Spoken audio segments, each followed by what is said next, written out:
Alright, hi students, welcome to the last lesson, which is on chapter 4. Okay, so in this particular video, we're actually going to look at how the various techniques that we have learned so far can be used to allow us to obtain drinkable water from non-potable sources. So non-potable means that we're actually referring to sources that are non-drinkable. Okay, so non-drinkable sources of water itself. Okay, so last but not least, we also explain why water is actually a precious resource in Singapore and it's the need for all of us to play our part in conserving it. Now, in Singapore, water is always a very precious resource.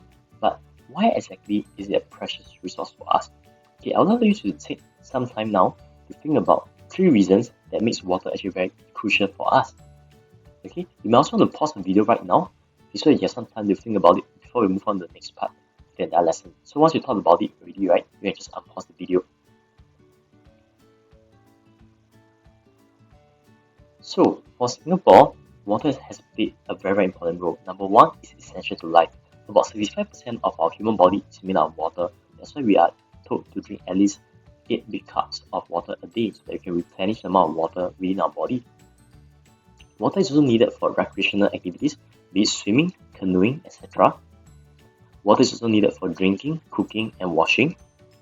And of course, a lot of the industries actually uses a lot of water to make their products, such as soft drinks, cosmetics, cleaning agents like your detergents, your soap, so on and so forth.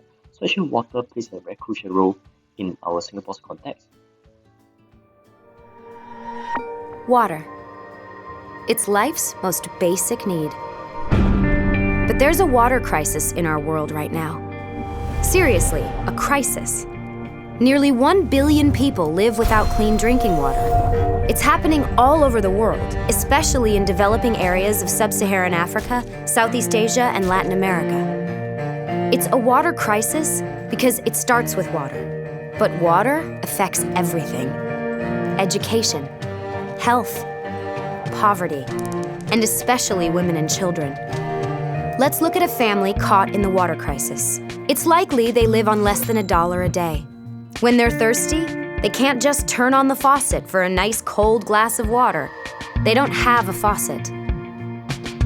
Instead, the women and children go off to collect water. Many walk up to 3 hours a day to the nearest swamp, pond, or river to gather water that's been sitting out in the open, exposed to all kinds of germs.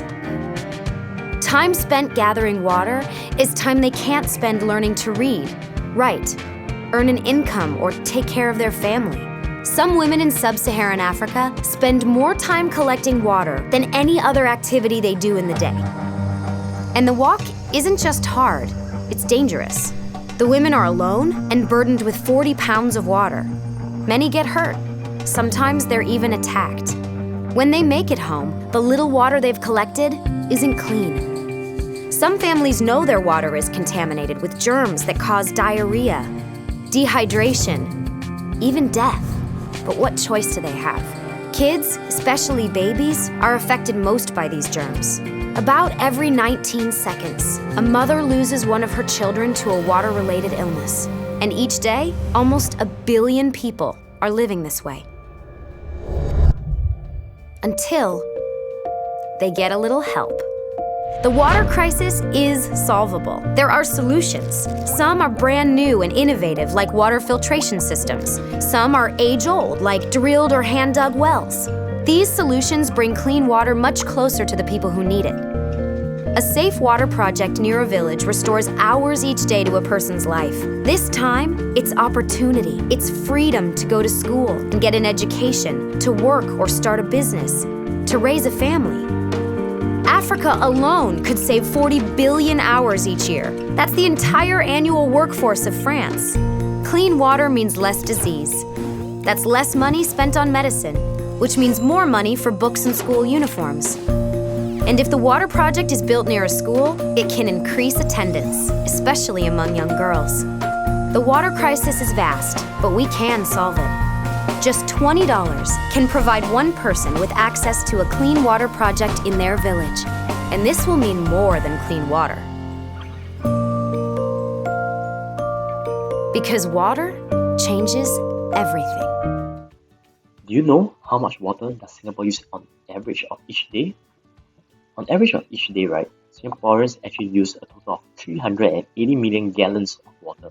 And that's actually equivalent to about 1.7 million cubic meters. Now, this might seem like not that big a number, but if you put it in context, right, that's actually equivalent to, in terms of an Olympic-sized pool, right, a total of 700 of them every single day. That's how much water that Singaporeans use. Okay, so actually our consumption of water is considered quite high. And how do we actually keep up with this amount of water that we need? So in Singapore, we actually have what is called the 4 national taps. Now, if you can recall what the 4 national taps from your primary school, that would be excellent. Okay, if not, we'll use this video to guide us through it. Where does our water come from? Water from the sea, lakes, and ponds evaporates. Water vapor in clouds cools and falls back to the ground. We collect the rainwater for drinking. Simple.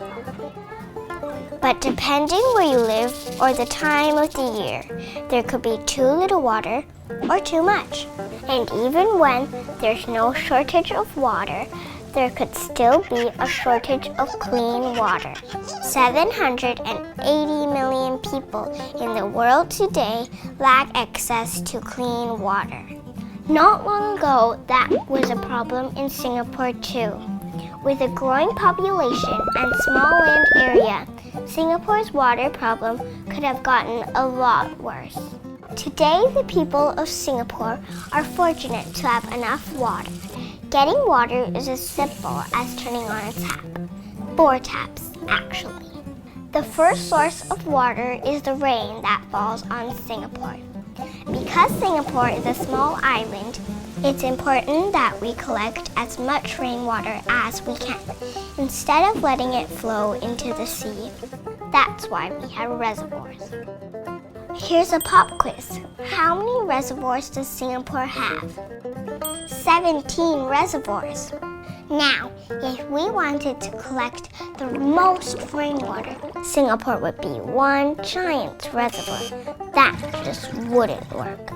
The next best thing is to build a network of drains and canals to collect rainwater in urban areas and send it to the reservoirs. Singapore has more than 8,000 kilometers of waterways, much of it right where we live, work, and play. That's as good as having 2/3 of Singapore being one big reservoir without having to actually live on water. Phew! Singapore's second tap is water from Johor, Malaysia. Singapore has been importing water from Malaysia for many years. We've been able to reduce our reliance on imported water thanks to the 3rd and 4th taps. The 3rd national tap is recycled water. Singapore is one of the few countries in the world that has 2 separate collection systems, one for rainwater and one for used water. Used water is sent to treatment plants where it goes through a rigorous process before it is safe for drinking. We call this new water. Singapore's 4th tap is desalinated water. It's no secret that 71% of the Earth's surface is seawater. Turning that into drinking water has always been a challenge. Thanks to advancements in technology, it has become cost-effective to desalinate seawater for drinking. Singapore now has 2 desalination plants that can produce up to 25% of our water needs. There you have it, Singapore's water story. 1 country, 4 taps. More than 5 million consumers using 700 swimming pools of water every single day. How much more water will we need in the future? Water is precious. Every drop counts. So let's all do our part to conserve, value, and enjoy this water that we have.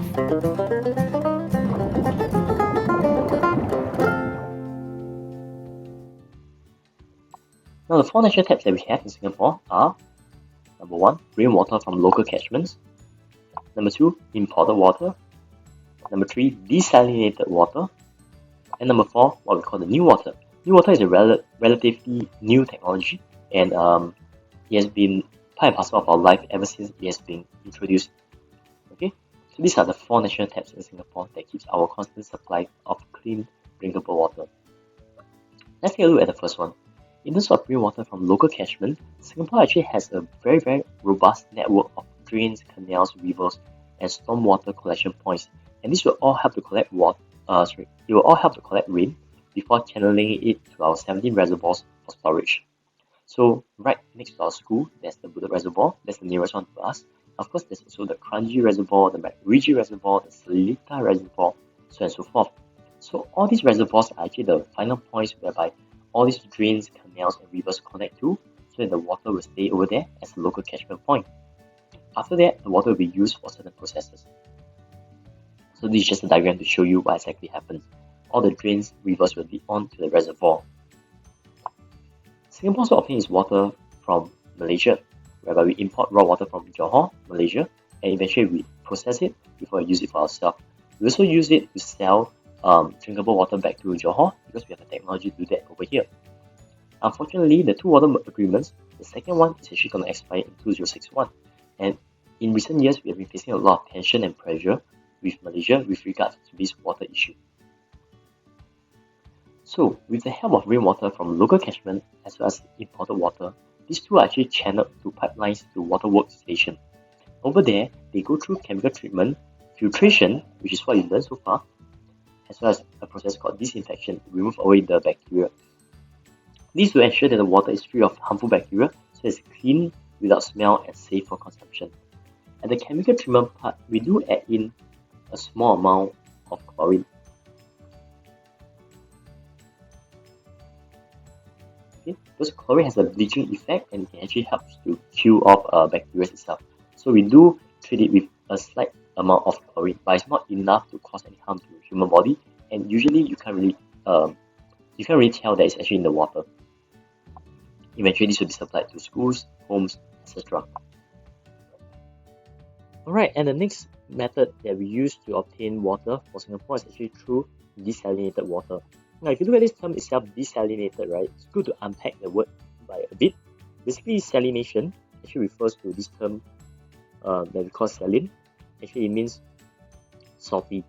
So we say that we are trying to desalinate water, right? We're actually trying to say that we are trying to remove away the salt from the entire process. So this entire process is to remove the salt from the seawater. Now, the process that we use in Singapore is what we call desalination, and it can actually be done in two different methods. One is through distillation. Now, you have learned before about distillation, which is shown in this diagram. Okay, so what happens is that with the mixture over here, the seawater, we'll heat it up. Eventually, the water will rise up as vapor form. So these are gas states. Okay, so the water vapor will rise up. It will pass through this channel, and eventually it will enter this condenser. Over here, condensation will happen. Okay, and then it will flow out as what I call distillate. So this is something that you are used to already. Okay, this is what we have went through so far. So this is the process of distillation, and we can use that to obtain pure water from seawater itself. Now, what's interesting is the second method that we can use is actually what we call reverse osmosis. Now, reverse osmosis is a very new method, so it might take a while for us to explain how exactly does it work. So we'll spend most of the time in the next few slides to talk about reverse osmosis. Because distillation is actually a very expensive process, because to heat up so much water, right, you need a lot of heat. Okay, imagine in Singapore we need actually 700 Olympic-sized pool worth of water a day, and just to heat up a small fraction of that, right, that's actually a lot of water, and you need a lot of heat for that to happen. So what exactly is the method that we use in Singapore? We actually use reverse osmosis because to save in cost. So in reverse osmosis, right, what we use is something called a membrane. Now, a membrane acts like a filter. Okay, it works in a similar way, but they are not a filter, okay. So they act like a filter, and that means it actually has many tiny holes.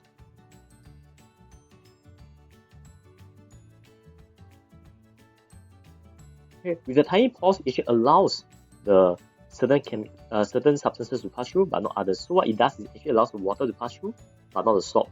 And through that, you actually have to remove all the water that's found in seawater by leaving the salt behind. So how does it look like? Basically, in this entire setup, right, this is what a simplified reverse osmosis setup will look like. You have seawater over here. Yeah. So what happens is that in the middle over here, we have a what I call a semi-permeable membrane. Now, a semi-permeable membrane, the word semi means that it's not 100% permeable.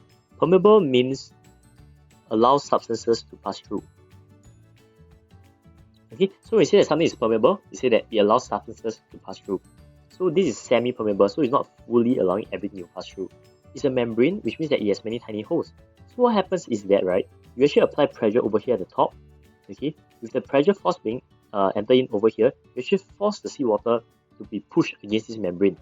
When you push against this membrane, what happens is that the water molecules will be able to pass through, but the salt will be stuck behind in the end.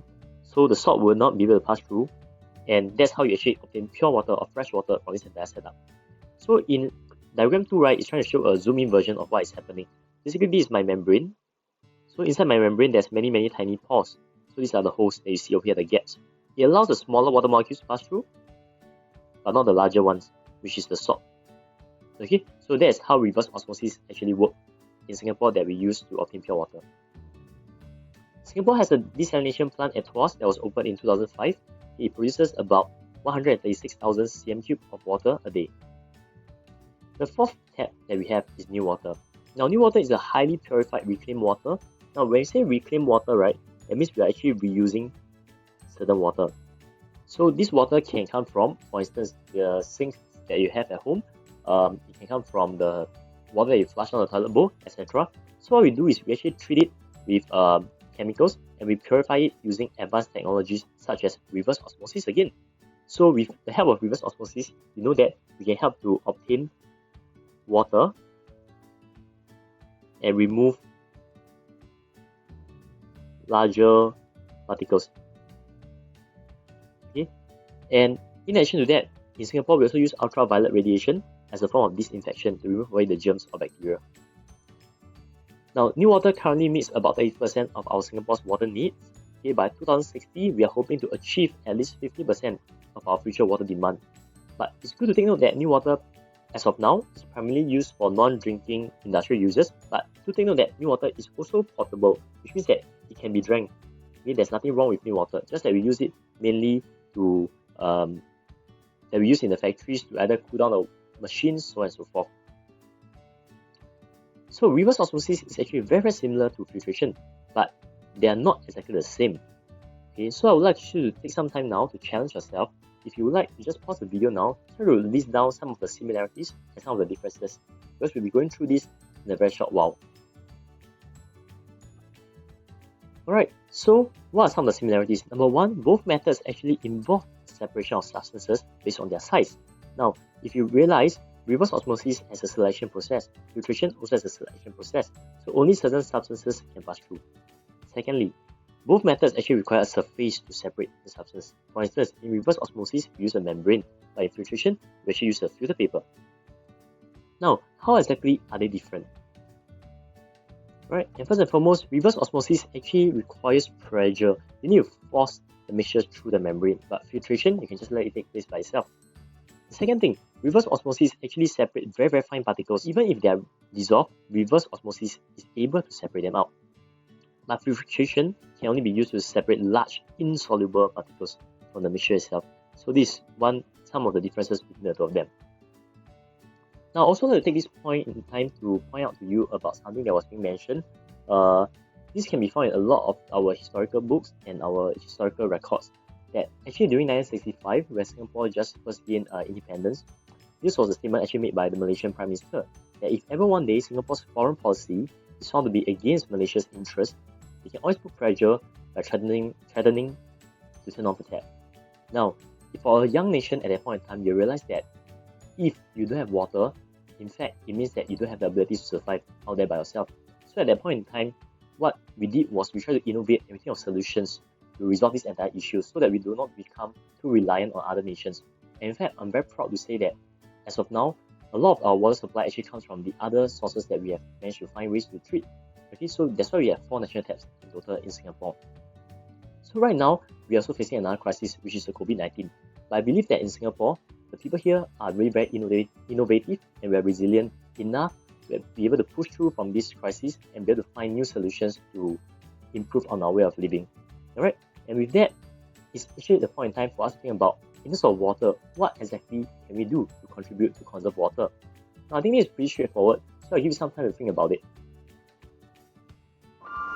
Akong says it has not rained for days. Akong says long time ago, rain did not come for many days too.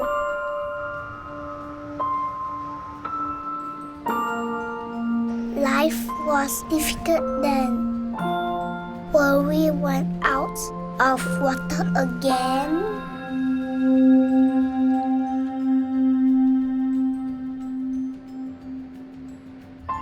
But Akong says we are very lucky today. Now we have 4 sources of water supply. But Akong always says if we don't save, there will never be enough water.